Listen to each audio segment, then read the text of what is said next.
the Moneyweb Crypto podcast, where we discuss all things crypto related. Your host, Ciaran Ryan. What does crypto have to do with free speech? Everything, it seems. The US government recently imposed sanctions on Tornado Cash, which is a crypto mixing service often used to hide the source of funds. It's rather like scrambling an egg. Tornado Cash makes it extremely difficult for law enforcement to trace the origin of funds. This, of course, was one of the great promises of crypto, the ability to keep your transactions private. Tornado was the leading mixing service on the Ethereum network until its closure earlier this month. As well as adding it to the sanctions list, the US banned contributors and access points to the software. An estimated $437 million worth of assets consisting of stablecoins, Ethereum, and wrapped Bitcoin are currently held in Tornado Cash's smart contract addresses. What's unique about this move by the US government is what is being sanctioned is a piece of computer code, not an individual or an entity. Where does this leave crypto's great promise of privacy? Has it been strangled in the crib? Well, joining us to explore this is Daniel Pickering, who is Chief Investment Officer of ListedReserve. That's an Australian-based digital asset management company. Daniel recently wrote a fascinating article on the subject in Livewire, which is an online investment publication. Welcome, Daniel. It's good to have you first time on the Moneyweb Crypto podcast, but can you briefly explain and summarize what has happened with the US government sanctioning Tornado Cash? Why is this so important? Thanks for having me, first of all, Ciaran. It was a big move, actually, the Tornado Cash move, and we were quite surprised where it went. But I mean, just to explain what a mixing service does, if, for example, you were to buy Ethereum on an exchange like Binance and you were concerned about your privacy, a lot of people are now aware that cryptocurrency transactions are quite easy to trace. So if you buy on an exchange and you send it to your wallet, you're essentially one step away from the KYC process you went through at the exchange that you used. So it's fairly trivial to track down who owns which assets once they've been purchased at a KYC location. Now, for some people, the privacy aspect of cryptocurrency is very important. And so what they do, they send their assets to services like Tornado, which essentially commingles the assets with other people that have similar preferences around privacy. And ultimately, it sends the assets back to you. So you might send, say, one ETH and you might get 0.99 back after they've charged their small fee. But the provenance of the assets is no longer traceable. So you might do that because you're particularly concerned about privacy, and a lot of people are. And you might also do that because perhaps you have something to hide, and you've come about your assets either through a hack or just outright stealing them. Now, in the case of this ban, the US government said that Tornado was being used by North Korean hackers, and we sort of know the North Koreans are quite involved in stealing cryptocurrency. So we've got no reason to disbelieve the US government really on that score. And so as far as that went, it wasn't so much of a surprise. I think it's what happened afterwards that really was a surprise. And the first thing was the way it cascaded through DeFi. So the Americans essentially sanctioned addresses that Tornado had used. And you've called out the amount that was in there, $400+ million. And a great number of supposedly decentralized platforms immediately said, well, we're going to comply with the OFAC regulations. Now, that's also fine, but it does mean that you're not decentralized. Decentralized essentially means there's nobody that could make that decision, right? So if you are a DeFi platform, you really ought to be just a piece of software that's agnostic as far as politics or government's concerned. So it's quite interesting the extent to which, protocols that we didn't think would respond like Aave and DYDX, we expected Coinbase and Binance to do it, but so many of them moved to comply, which was very interesting and sort of pointed to perhaps Ethereum is not as decentralized as we thought. The next thing that happened was one of the developers of Tornado Cash was arrested in Amsterdam. Now, we don't actually know the charges that have been laid against that guy, but if he's been arrested for writing code that has then been used nefariously, that's quite an interesting move, because code is protected really by the First Amendment in the US. It's sort of deemed to be covered by freedom of speech. And so it's going to be interesting to see what are the charges that have been laid against this guy, because if all he's done is write the code and then somebody else has used it for a nefarious purpose, that's a different thing. So it was quite an interesting play from the US, and the speed with which it cascaded through nearly everything in DeFi, it took us by surprise, I have to say. There is some court precedent in this. I believe there was a case back in the 1990s where computer code was actually protected as free speech. I think it's under the First Amendment of the US Constitution. This surely does open up a door for a possible challenge in the courts. I mean, if you're attacking computer code as an infringement of free speech, that really does open up a whole hornet's nest of, possible trouble down the line, no? I think it does. And, it's going to be interesting to look at the charges that have been laid. And they've been laid against someone in Amsterdam. So I'm not familiar with, what the Dutch courts might say. But, knowing what we do about Holland, I'm sure they've got something similar. So it's quite interesting. I think that they will attempt to suggest that the developers knowingly been involved with sort of nefarious activity, rather than go directly to you wrote the code and therefore you're guilty. But aside from that, I mean, they deleted these people's GitHub accounts. It was quite a sweeping set of measures they took against a whole host of people that had contributed to the code that have not been arrested. And I think you're right. If any of those people are American and say, well, hold on a minute, I can write any code I want, I think they're going to have a reasonable case. And I guess it would also put the fear of God into people who are writing mixing code, or there are other mixing products out there. And, in South Africa, there was a crypto scam called Mirror Trading International, where it appears a lot of the money, a lot of the Bitcoin that went through Mirror Trading was that they used these mixing pieces of software to try and hide the origins of that. So there would be a lot of other people who would be looking at this case with a lot of alarm, I would imagine. Yeah, I think so. I mean, and, there's plenty of people that think, why do you need a mixing service, right, if you haven't done something wrong? But there's an equal number of people that say, well, I'm entitled to my privacy. I actually have a right to privacy, right? There's no reason why I can't own an asset and its provenance not be known. And you've got those sort of two competing groups. But clearly governments do not like mixing services, because they tend to be a hornet's nest for people that have acquired their assets, let's say, in an unusual way, right? They're definitely going to use mixing services. And then you've got a group of people that actually you might call them, the libertarian group, that think, well, my privacy is important and I'm going to use this service to ensure I keep my privacy. And they're all commingled in this software, and they've all been kind of caught in the net, unfortunately.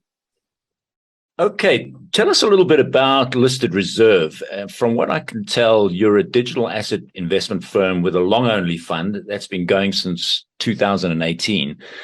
Tell us, what does the fund hold, and are you attempting to outperform a particular benchmark? Yeah, so we're in year 5 now. So we've been through, certainly 2018 when we started was a fairly savage bear market. Now we're in another. We have 2 funds, a Bitcoin fund, which purely holds Bitcoin for clients, and a managed fund, which holds a sort of variety of assets. It's gone pretty well since we started. We're up sort of, the managed fund's up over 5 times since we launched. That's including the sort of 50% drawdown we've experienced in sort of recent months. So it's been really really successful. We're really pleased with it. From a benchmark perspective, I think our goal for the managed fund is to outperform Bitcoin, which is not a trivial matter, as you can imagine. But we've managed to do that over 5 years. But we're extremely conservative about how we do it. So we don't trade, we don't use leverage. we're just very, very careful about asset selection. So not many assets in the whole ecosystem make it through our tests. So there's probably only 5 or 6 assets in the managed fund. We're particularly interested in things that live in what we call their own ecosystems. So where we find assets that live in a sort of closed loop. So if I give you an example, Binance, the exchange, has its own native token, the BNB, which sort of lives in that ecosystem, entitles clients to a very substantial discount on trading if they're large holders of it. They burn a certain amount of those tokens according to their revenue. That assets perform particularly well, but we like that model because there's an economic case for the existence of the token. Most significant users of Binance use BNB to reduce their fees, and they've done a really terrific job of sort of integrating it into everything that Binance does. So we like those sorts of environments where we can see that the asset can live somewhere in a sort of closed loop and be used, like an asset sort of that lives in an economy of its own. So another example, we're interested in video games. So where you've got a video game that's kind of its own economy, and I think more and more we're going to see games like this, where we see assets that sort of run that economy and they have the right sort of token economics. We're kind of interested in them. So that's roughly how we look at it. But as I say, we're extremely conservative in how we do things. So most assets don't pass the first test is the liquidity test, right? Can we liquidate our entire position sort of immediately and not affect the market price? Most assets don't pass that test anyway. So that's the first hurdle for them. And what has been the uptake like during this crash that we've seen recently? I mean, if you look at the funds that we got going in South Africa, that may be similar to yours, people tend to jump into cryptos when the prices are bullish, when they're rising. And so over the last few months, there's been a definite drop. However, if you look at the stats coming out of Glassnode and people like that who are researching this, there does seem to be quite a lot of nibbling. People are buying at these low prices. And we're talking there about the seasoned crypto investors, people who've been in this for a long while. They see this as probably an opportunity to get in at a lower price. Are you finding the same kind of experience? Yeah, very much, actually. It's been sort of first 6 months. Actually, no, January was okay, but February onward, people became very conservative. I think the way people allocate their assets, you're looking at, they've got their sort of core equities, maybe they've got some bonds, and then right out on the risk spectrum is where we live. In the first half of this year, people just weren't looking to allocate to the very risky end of the spectrum. So as far as new clients and new money was concerned, the first half was quite hard. As far as existing clients that've been with us for quite a while, they found it quite a compelling period, right? They've been through a few ups and downs. So the sort of what we call the reloads were very good in the first half, but new clients definitely dropped off. I think we've seen that change. Something happened in mid-July that I can't quite put my finger on, and sentiments changed quite significantly since then. So we've seen quite a change in flow since the turn of the half year, really. And your clients, are they mainly based in Australia? Are they institutional, retail? How would you describe them? So we're a wholesale fund. So it's mostly family offices, high net wealth. We do quite a few super funds as well. But yeah, from all over the world, we've got clients in South Africa. We've got clients, 80% of them will be Australia, Asia, and some from the USA as well. So yeah, we take money from all over the world. Okay, I mean, let's talk about the Ethereum Merge. I think what's one of the big events on the crypto horizon is what is called the Ethereum Merge. And for those less familiar with this space, maybe explain what that means. And is this going to be good for Ethereum in the long term? Yeah, so the merge is it's called the merge because two blockchains are merging, right? So you've got the existing Ethereum blockchain, which is a proof of work blockchain. So what that means is the blocks in that chain are determined by miners who use computing power to sort of solve blocks for which they earn a reward. The merge, which is the beacon chain, is a proof of stake chain. So on that chain, transactions are verified basically by the people with the most staked assets. So you're going from a world where people with the sort of computing power and the mining machines that many of your listeners will be familiar with to a world where it will be the person that stakes the largest amount of ETH that is most likely to resolve a block, right? So it will depend on essentially how much money you've got. Now, roughly about the September the 15th, those two chains will merge and Ethereum will become a proof of stake asset rather than a proof of work asset. Now, there's a lot of excitement in the Ethereum community about this because it's a sort of technical journey. This is the first part on a technical journey. And the benefits of the technical journey are that when they get to the end of it, they'll be processing, so they claim, 100,000 transactions a second, up from 10 currently, right? So a 10,000-fold increase in TPS is pretty significant. The other thing the merge does is greatly reduce the Ethereum inflation rate. So it's something like a 90% reduction in issuance that will occur post-merge. So it's kind of the equivalent of sort of 3 Bitcoin halvings at once, right? So those two things are making people pretty excited about where the merge is going. I think that's been reflected in the price. You know, in the last 6 weeks, Ethereum's up to like 65, 70%, right? So there's a few people moving into ahead of this merge. But there is a big but coming here. I think there are some major concerns about proof of stake and whether proof of stake's going to work. And this recent activity we saw on Tornado has really brought this to the fore, right? So if you look at the new chain, the beacon chain of Ethereum, there's 60% of the assets that are staked in there are basically controlled by 3 entities, one of which is Coinbase, right?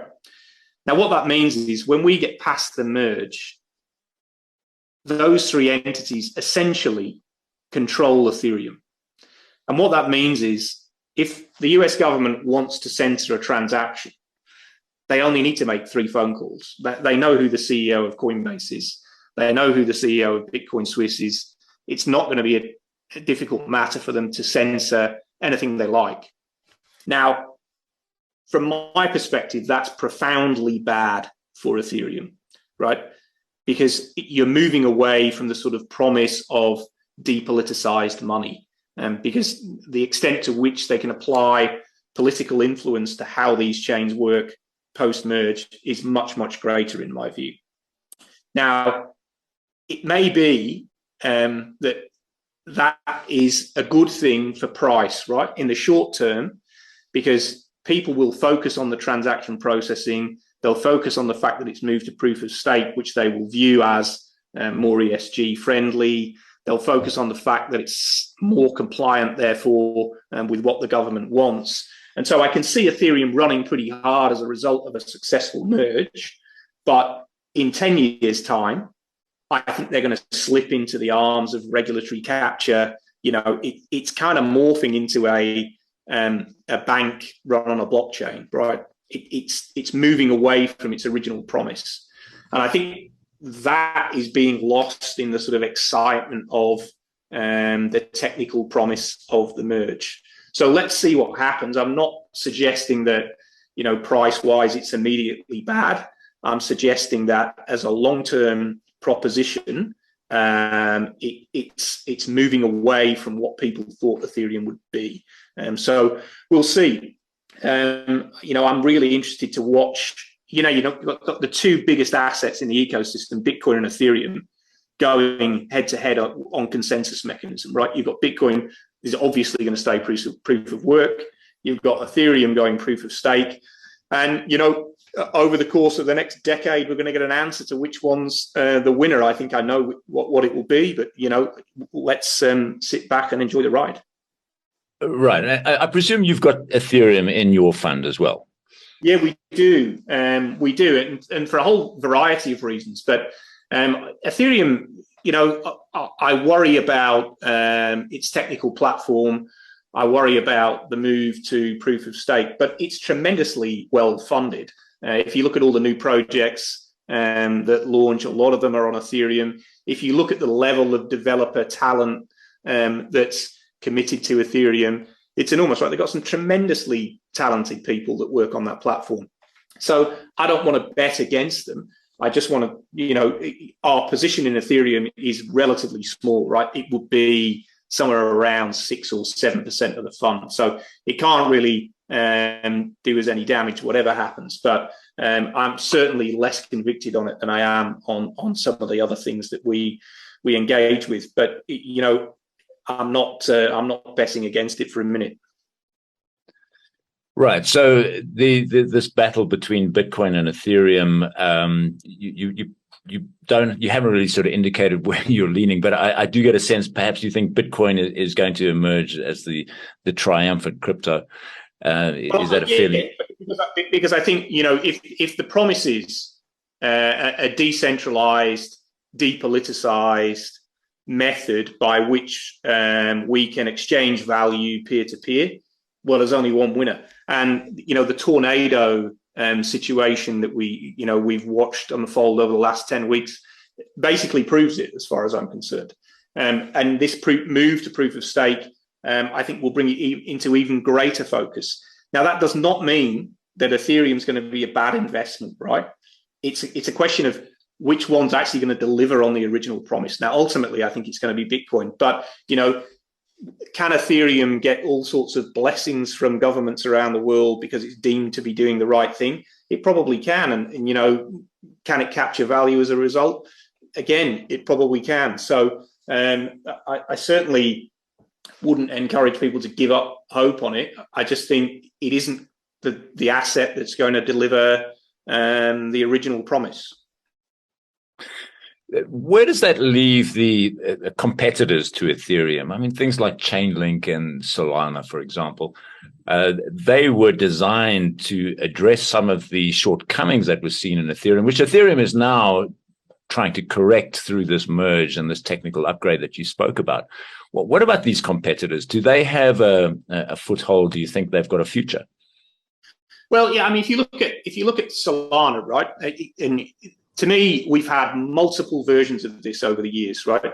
If you remember, it was probably 5 or 6 years ago now. The first one really was EOS, if you remember EOS, which raised sort of $5 or $6 billion, and they were going to be the new Ethereum, and it was going to be faster and quicker and more transactions, right? Didn't happen. Next, we had Tron, right, which was going to be faster and quicker, and it kind of didn't. Well, it did happen to some extent, right? They did take some volume away from Ethereum. Solana took some volume away from Ethereum. But essentially, if you're going to go into we will be the fastest and the cheapest race, it's a race to the bottom for your security model, right? Because you need a fee market. You need people to pay fees to use the platform so that you've got a proper security market around the blockchain. And I think the Ethereum move to proof of stake it's not good news for Solana, it's not good news for Tron, because they're now competing on a level playing field of low fees and very fast transactions, and they're compromising their security model in doing it. So it may be good for Ethereum. I don't think it's any good at all for Solana. The other thing that Solana, for example, has proved is just how technically difficult all this stuff is, right? If you're constantly changing your code, you're going to get big issues. I mean, Solana, it's just been I wouldn't quite say a disaster, but, it's down a lot. They've had a lot of problems. And, when you're making big technical changes, you can have issues. It wouldn't surprise me at all if Ethereum has some big issues over the next few months, because you've got essentially a $200 billion asset in Ethereum, but then you've got $100 billion of assets sat on top of it, right? All the stable coins. This change they're making with the merge does everything work that sits on Ethereum? Do all those assets that have been issued on Ethereum work with the new chain? We don't know. And, it's not as though in this ecosystem, everybody's talking to everybody else and saying, look, test this, test that, test the other. We're only going to find out after the September the 15th. So it's pretty risky, I think, to be sat in assets that are reliant on the Ethereum chain. I think you're okay if you hold Ethereum because they can roll that back if there's an error, or in fact, I'm not sure they can roll back actually when they do the merge, but they'll certainly fix the main chain and you'll collect any forks. But if you've got assets that sit on Ethereum, well, that's not really up to Ethereum to fix. So some of those issued assets on the chain look quite vulnerable to me. But I think, as for the Ethereum competitors, it's bad news for them, right? Because their promise of fast and cheap is something that Ethereum's now chasing themselves. Just talk about Raptor Theorem for a minute, because that's going to be affected post the merger as well, I would imagine. And what is Raptor Theorem? Can you explain that? You mean the WF? Yeah, yeah. That's the proof of work version of Ethereum, right? So it's not Raptor Theorem. It's actually the W is for proof of work. So a guy called Chandler Gao, who's the biggest miner in Ethereum, who does not support the move to proof of stake, is going to continue to mine the existing Ethereum blockchain. So Ethereum as is will continue to exist after September the 5th. And Ethereum are going to keep ETH, and he's launching WF. And a few of the exchanges have said they'll support it. Poloniex and BitMEX, certainly two that I know of. And so any holder of ETH will also be a holder of this forked chain, WF. And he's quite a well-resourced guy. So they've released a white paper. I must say I didn't think much of the white paper. So I'm not sure how successful this asset will be. But if he gains enough traction, if Ethereum has issues with its sort of assets that have been issued on the new chain, I think people will start to look closely at the proof of work alternative. So it'll be really interesting to watch and play out. It either gets traction quickly or it dies quickly, right? So I don't think it's something that's going to limp along for years and years and years. So there'll be a lot to sort of keep an eye on in sort of September and October. Okay, so this is WETH. That's a new coin that's going to be launched. Run at the same time as the merge happens? Yeah, definitionally, it will be at the same time as the merge happens. So what will happen with the merge? The beacon chain will come into the existing chain at a certain block number, and that will become the new ETH that's proof of stake. And he will fork at that point. He'll fork the code, and that will become WF, which will be exactly as ETH was before. Now, he's got to make a few system changes, right? He's got to diffuse this thing called the difficulty bomb, which Ethereum essentially built into their code to stop people doing what he's doing. But he's going to change the code to get rid of the difficulty bomb, and he can continue to mine Ethereum on that chain. Now, there's 2 points of view. One point of view is, well, it's quite nice that he's doing it because there's a hedge if something goes wrong, and the existing Ethereum chain will still be alive.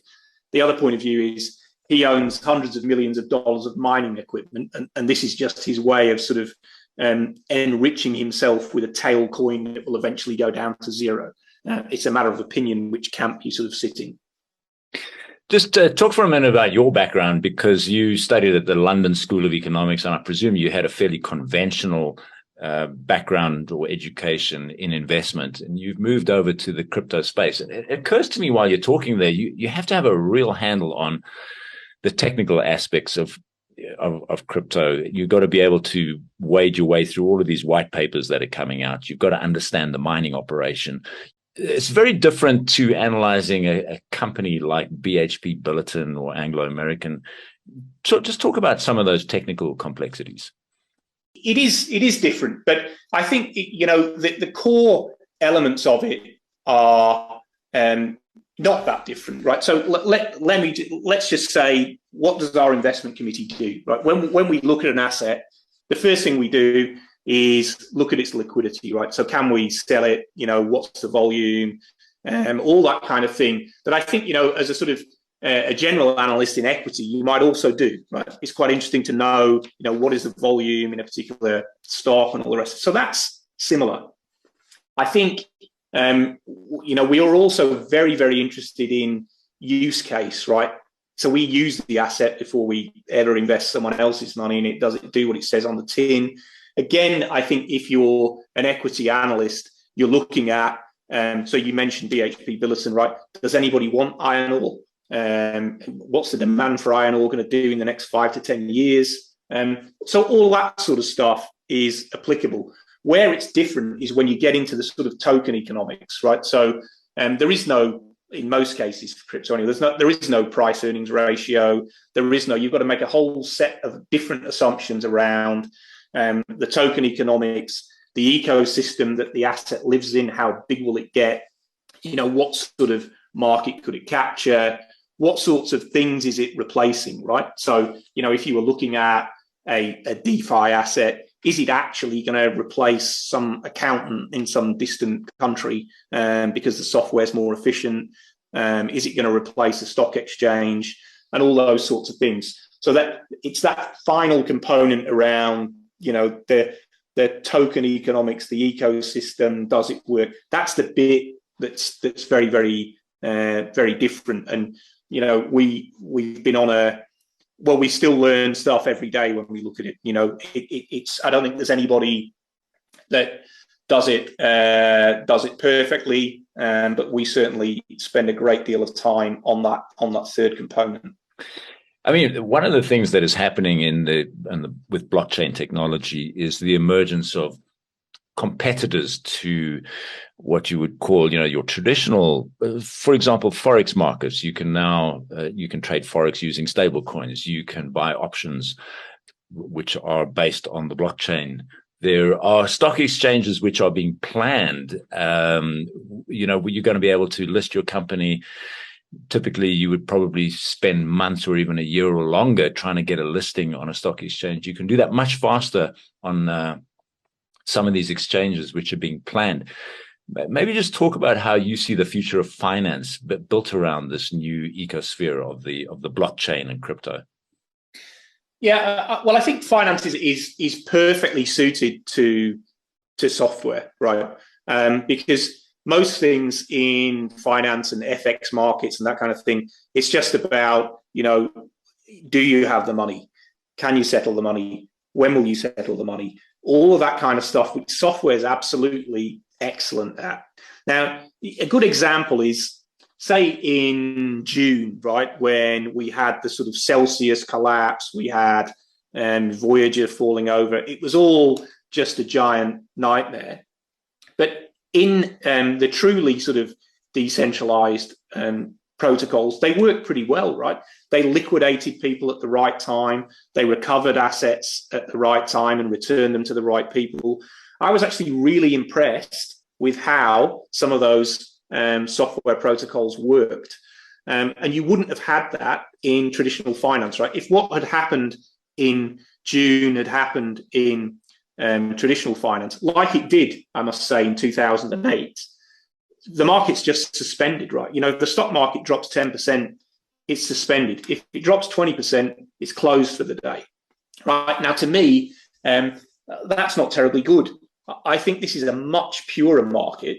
And while June was ugly, I think most of the software performed really well. Now, and it settled transactions exactly as it said it would. Nobody intervened. Fair enough, the Bitcoin price went from $40,000 to $20,000. But so what, right? That's what markets do. That's the clearing price. Loads of people went bankrupt like Celsius. I think that's good. I think that's capitalism. And, I think letting it run in that way is terrific. And to me, there's so much opportunity for this kind of software to remove some of the sluggishness that you get in traditional banking. And when I say sluggishness, like it's kind of remarkable that banks open in this country from 10 o'clock till 4 o'clock, right? It's extraordinary, right? The stock market is open from 10 o'clock till 3:30 in Australia. Bitcoin already has a longer trading record than the NASDAQ because it's open 24/7, right? So we're moving into a world where there's kind of permanent liquidity and permanent settlement opportunity. And I think that that's the sort of going to be the difference. The traditional finance world still operates like it's 1955, and a lot of these protocols are going to come and eat their lunch. It's not going to happen tomorrow, and it's not going to happen next year, but it is going to happen in the next decade. Where is that going to leave banks, do you think? Are they a little bit behind the curve on this? I think they are. I think actually banks should be more worried about central bank digital currencies, right? I think if I was a retail bank, I'd be lobbying extremely hard against central bank digital currencies because, in essence, those sorts of things are everybody. You and I. It's essentially us having an account with the central bank. Rather than with a retail bank. So, even the things that the government is suggesting don't look terribly positive for retail banking.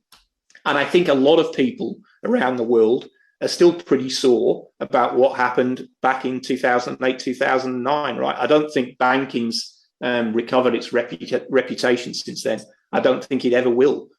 So, I think gradually this software, and it will be in small pieces, this software will start to replace the functions of banks. It's not going to happen quickly. It's not going to happen overnight, but it is going to happen.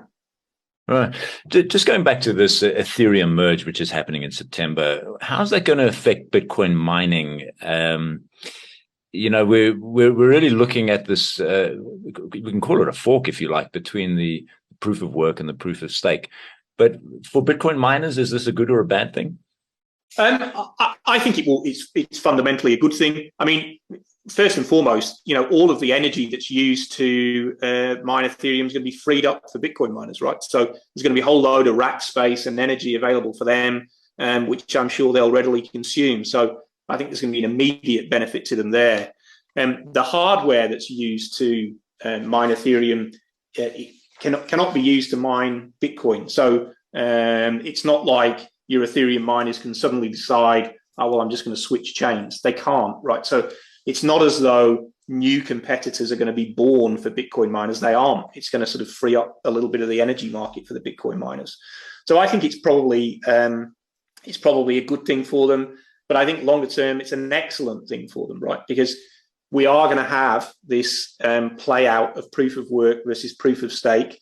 And at the end of it, we're going to find out what is the appropriate mechanism for distributed consensus. And my view is it will be proof of work, and hence it'll be excellent for Bitcoin miners ultimately.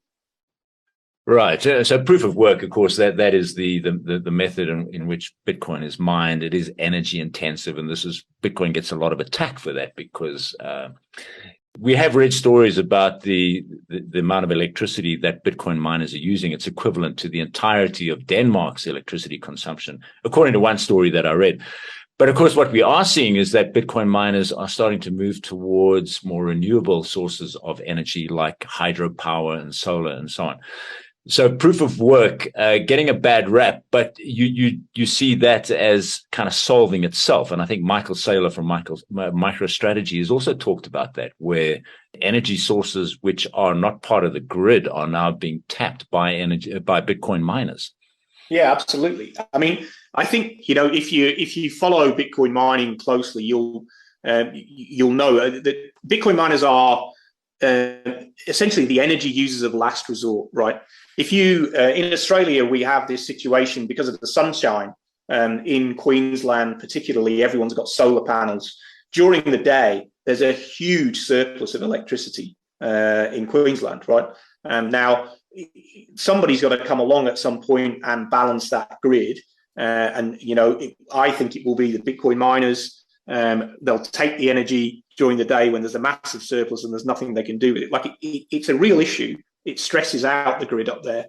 And then in the evening when, everybody's turning their kettles on and whatever else, they can turn it down. I mean, to this sort of ESG theme, there is no more sort of ESG friendly industry in the world than Bitcoin. Like it's 60% renewable. And generally it can only use energy that other people can't use, right? If you want to mine Bitcoin profitably over the long term, you cannot spend more than 3 cents a kilowatt hour on that energy, right?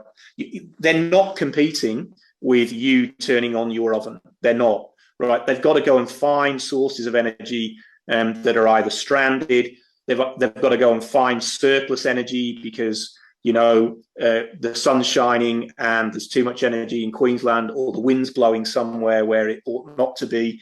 You're going to find Bitcoin miners bootstrapping all kinds of renewable energy projects all over the world. So I think the narrative around it's not ESG friendly is entirely false. I think it's starting to change a bit now as well, as a sort of those people that are extracting methane from the atmosphere and mining Bitcoin are making a good case about why they're doing something positive for the environment.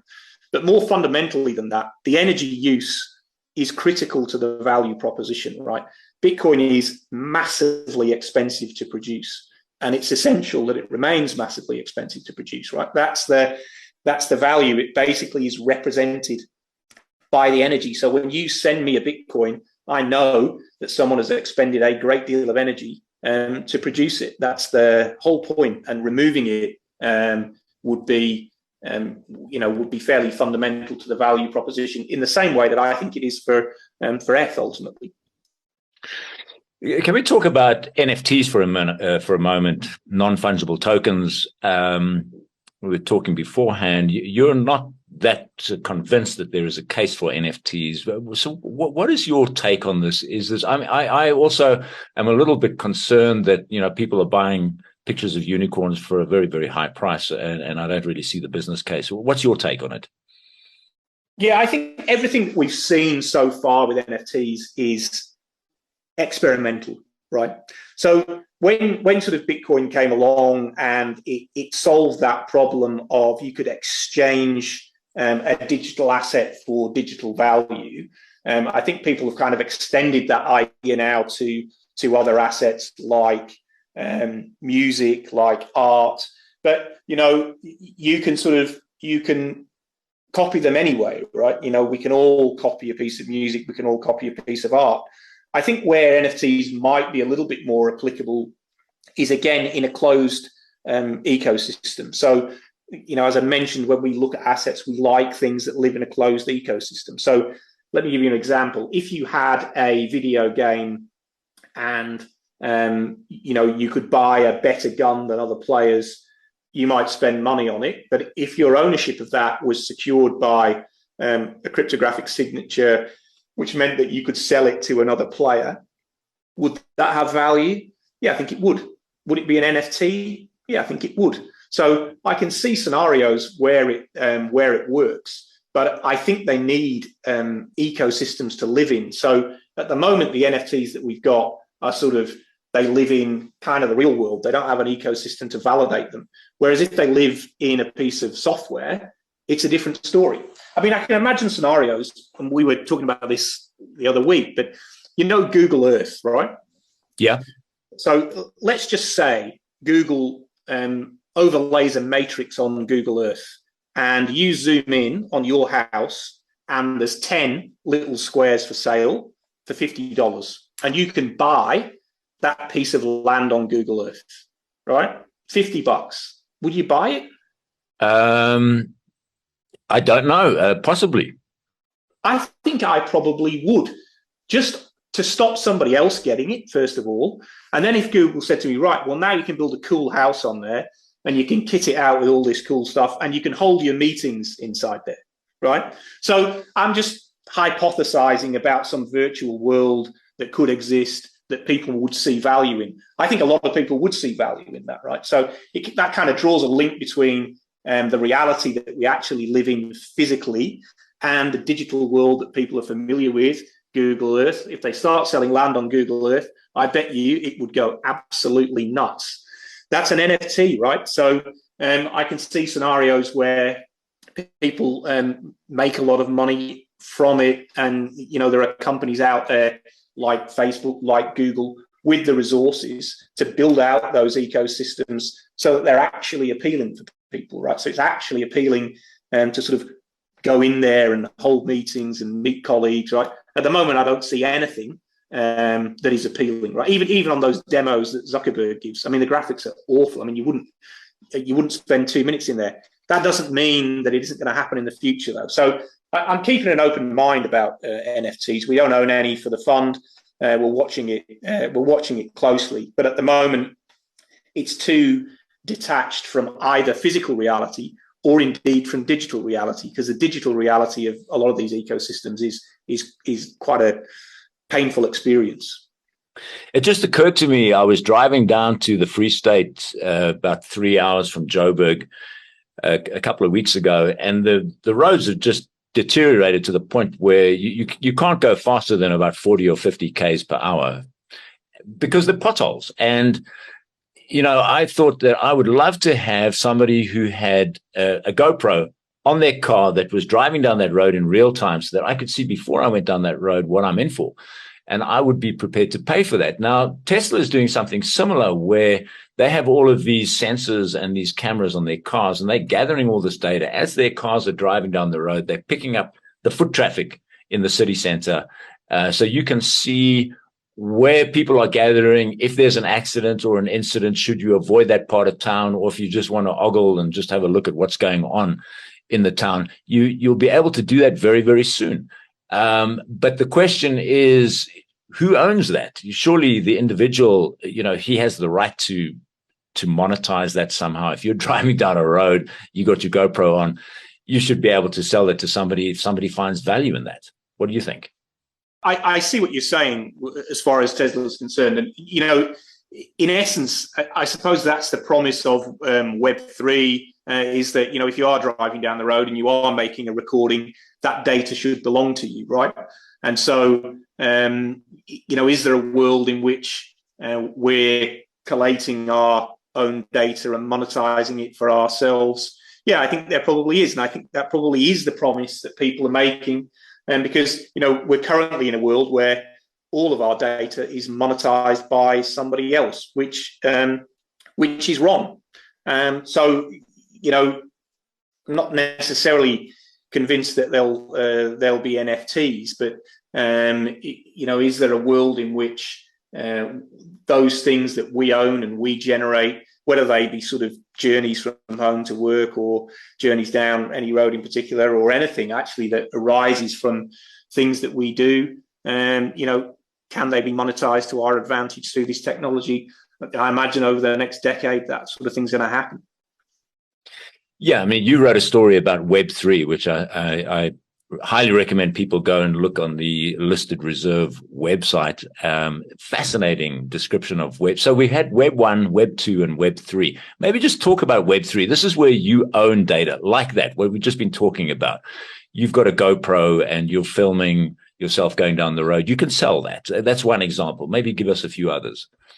But why is it that when you surf the internet and you click at a particular place on the page, or you then go from Gmail to the BBC website or whatever it might be, why is it that experience that you've generated does not belong to you, right?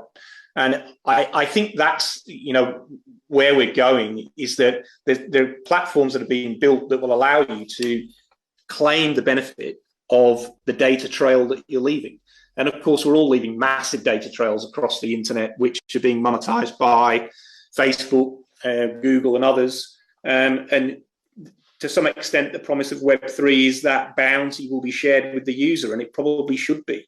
And, you know, we see the sort of seeds of that kind of ecosystem in the cryptocurrency exchanges, which have native tokens. You know, you trade with the native token, you benefit the native token, right? Now, you might make an argument that, well, I use Facebook and I own Facebook stock, so I benefit. But I think that it's too indirect. And I think what you're going to see is that people will start to benefit more directly from the web experience they're creating for themselves. It's actually, I suppose it's complicated to build, but in many ways it's already built, isn't it? It's just that all the gains are going to 3 or 4 companies, and you know, getting them spread out across the populace is essentially the promise of Web3. Daniel Pickering, we're going to leave it there. Fascinating discussion on what the future holds for crypto, and particularly for what I found interesting was the discussion on the Ethereum Merge and the future of Web3, because I think that is something a lot of us are, struggling to understand. How's that going to benefit it? But it is really bringing sovereignty back to the individual and ownership back to the individual of their own experience on the internet. And thanks very much for joining us, Daniel. Thank you very much for having me. And we'll speak soon. Thanks, Ciaran.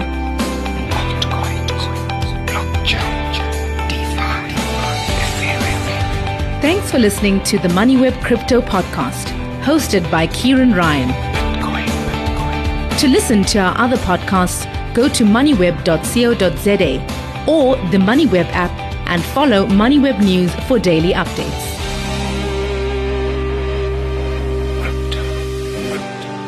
Moneyweb, your trusted source for business and investment insights.